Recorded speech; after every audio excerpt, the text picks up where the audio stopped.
Hi, Mr. Poilievre. Welcome back to studio. Thank you so much for making the time. Merry Christmas. Good to be back. Merry Christmas to you and your family as well. I want to start off, I have a number of questions on inflation and pipelines, but I do want to start off on the political events of the last week. Can you tell supporters of your party who are watching right now that there will not be more MPs who leave the Conservatives for the Liberal Party? Well, what I can tell them is that everyone who ran for the Conservatives ran on our platform to make this an affordable, safe country, and to do the opposite of what the Liberals have done, which is to drive up inflation, double the deficit, unleash crime. And so anybody who has crossed the floor has gone against the affordable safety platform that we put forward in the last election. And I think Canadians have a reasonable expectation that when you run on a platform to bring down the cost of living, to control spending, to lock up criminals, that you shouldn't then go and join the party that's doing precisely the opposite. I do understand that expectation, but I also remember covering back in September of 2018 when Leona Alislev made the converse decision to leave the Liberals, come to the Conservative Party. You were a member of caucus. I remember the caucus rising and applauding her, giving her a standing ovation as she made her way into the room. I remember Andrew Scheer at the time, now you're House Leader, then the leader of the party, saying disenfranchised Liberal supporters are wanted and needed in the Conservative Party. Why was it okay then and terrible now? Well, first of all, I think there's occasions when people have a difference of principle, or their party goes against what the party had run on the last election. In other words, the party leaves them rather than them leaving the party, and that's not the case here. The members in question openly criticized Mark Carney for doubling the deficit. One of them even said that the grocery prices that Mark Carney is imposing on Canadians are inhumane, and that's a quote. So to then, within weeks, go and support those inhumane grocery prices, that rampaging deficit, the soft on crime laws goes directly against what they ran on. But it has basically renewed my commitment to do the job that Canadians, roughly 8.1 million Canadians voted to send us here to do, which is to fight for an affordable Canada so that people can actually go to a grocery store and buy a basket of goods, feed their family without feeling anxious that their bank account has been emptied. And I do have a lot of questions for you on how you would navigate that if you were going to become Prime Minister. But when you say, for example, that you know, what this MP Michael Ma is doing, or Chris D'Entremont, is different than Leona Alislev, I fail to see how that's the case. She also criticized the Conservative Party on multiple occasions. She left. She became not only a member of your party, but the deputy leader of the party. I didn't hear you at the time say, this is an abhorrent thing. How could this happen in the way that you're saying right now? Well, I remember at the time she was saying that the Liberals were then driving the deficit out of control. They were leading to rising living costs, that they had a soft on crime policy that was not consistent with what she expected.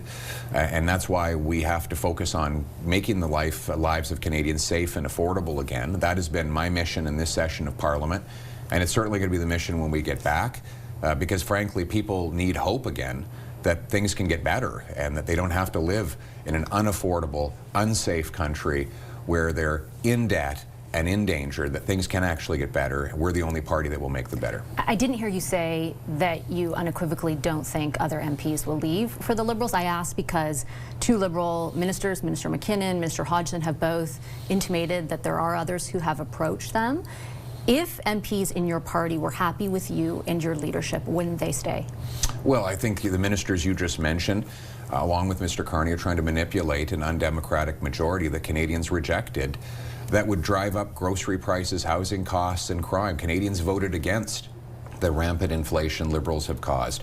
They voted against out-of-control spending. They voted against the soft on crime laws and the open border immigration policies that Liberals have imposed. And if Mark Carney believes that he should have a majority to go ahead with the high-cost policies he's running on, then he should get that mandate from Canadians in an election, not through dirty backroom deals. How is it his fault that people left your party? I can't even understand the argument after one MP. Two MPs. The third MP doesn't want to be in politics anymore after rumors that he was also going to cross the floor. At what point is it not about them and it about you, with great respect? Well, with great respect, Mr. Carney has said that he wants to get a majority, not by winning in a majority government election, but by making backroom deals in order to get floor crossers. And but the Canadians Conservatives made specifically, backroom deals too. Canadians specifically rejected a Liberal majority in the last election. The vast majority of voters voted against that majority because they knew that it would mean a higher cost of living, that they would be unsafe in their streets.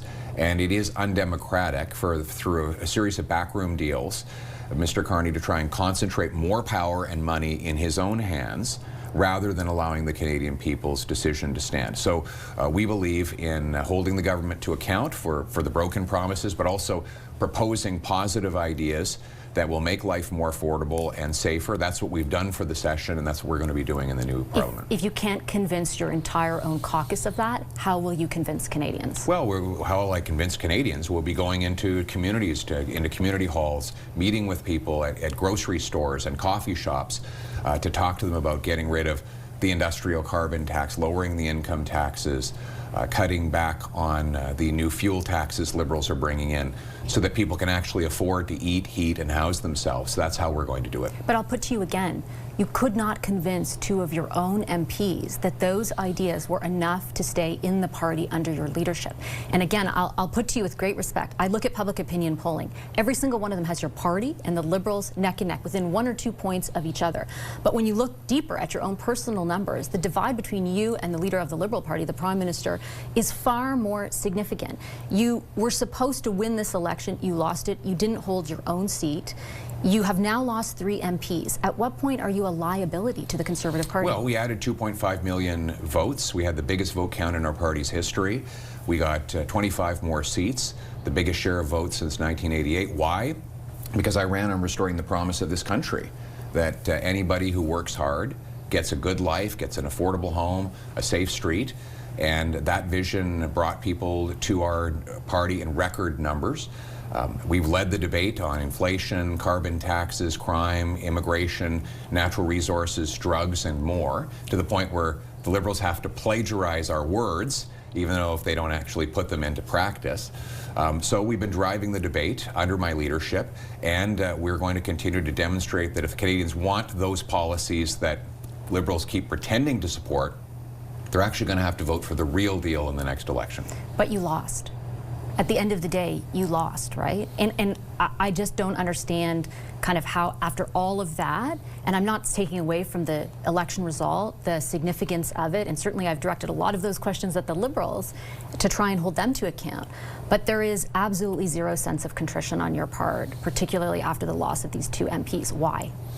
Well, I'm very troubled that they made that decision, but the people in their ridings voted for the Conservative agenda that I'm continually leading on in the House of Commons, again, which is to make this country affordable once again. And I'm not, you know, we focus a lot on the palace intrigue of Parliament Hill. We need to focus on the real lives of Canadians who can't afford to eat right now. We've got 2.2 million visits to a food bank every single month. That is twice what it was just a decade ago, a number that's increasing this year. Next year, grocery prices are expected to go up another $1,000. Family of 4 will be spending $17,600. So I appreciate the obsession around this place with the palace intrigue and the interpersonal debates, but what really matters is whether people can actually put food on the dinner table every night. And I'm the only one who's been consistently championing the right of people who work hard to have decent food, to have a good home, to live on a safe street, and that's what we're going to continue to do. The impetus, I think, though, is there's an intersection there. The palace intrigue could give just in 1 more seat, which the Liberals intimate is very possible, the Liberals a majority, which will greatly impact the policy direction that this country takes. So that's why I think Canadians very fairly have questions about what is going to happen and what you're prepared to do to stop it. On the policy agenda that you talk about, I do want to talk about inflation because we've got new numbers out from Statistics Canada this week, in particular about grocery prices, and you flagged some of it right there. Another 4.7% higher in this November than it was last November. You have consistently laid the blame for that at the Prime Minister's feet. You've also more specifically blamed high government spending, big government deficits, which this deficit objectively is very high. If that were the case, though, wouldn't core inflation also be increasing at the same rate as those grocery prices? The answer to that question is coming up next on Question Period.